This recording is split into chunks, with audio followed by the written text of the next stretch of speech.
আচ্ছা, আমরা এরকম একটা টুলস পাবো। এরপর হচ্ছে আমরা এরকম বাটন পাবো। বাটনগুলো একটু খুলে নিই। এরকম একটা প্রত্যেকটার জন্য এরকম এটা ক্লোজ করেন। প্রত্যেকটার জন্য এটা ম্যান্ডেটরি, এটা লাগবেই। একটা হচ্ছে এই সাইড আর একটা হচ্ছে এই সাইড।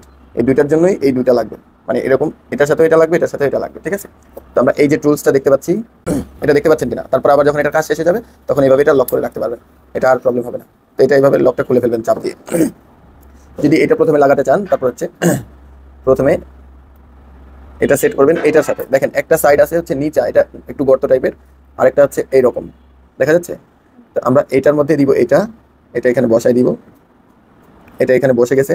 এরপর হচ্ছে আমরা যেটা নিচের দিকে এইখানে এটা দিব। এই হয়ে গেল।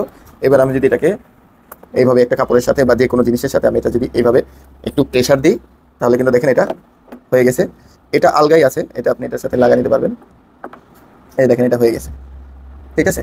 আচ্ছা, এরপরে হচ্ছে আমরা এটা লাগাবো, এটা, ঠিক আছে? আবারও সেম, এটা এটা এই কাঁটাটা হচ্ছে এই গোল রাউন্ড যেটা থাকে এটার মধ্যে এই কাঁটাটা দিব। আপনাদের যদি প্রবলেম হয় এটা খুলে তারপরে এইভাবে নিতে পারেন, এটা এইভাবে দিয়ে তারপর হচ্ছে নিতে পারেন, এইভাবে লাগা নিতে পারেন, ঠিক আছে? এটাও সেম এরকম খুলে এটার সাথে এইভাবে উল্টা করে এইভাবে এটা এইভাবে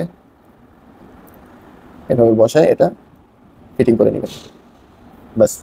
এবার এটার কাজ শেষ। এবার সেম এটা এইভাবে আপনি এইটা যেই পাশে লাগাতে চান ঠিক ওই পাশে এটা এইভাবে জোরে চাপ দিবেন, তারপরে সেম এটাও লেগে যাবে। তারপর এটা খুলে ফেলবেন।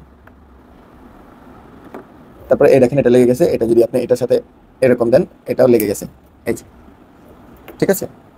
তারপর এটা এইভাবে ছোটাতে পারবেন, এই, ঠিক আছে?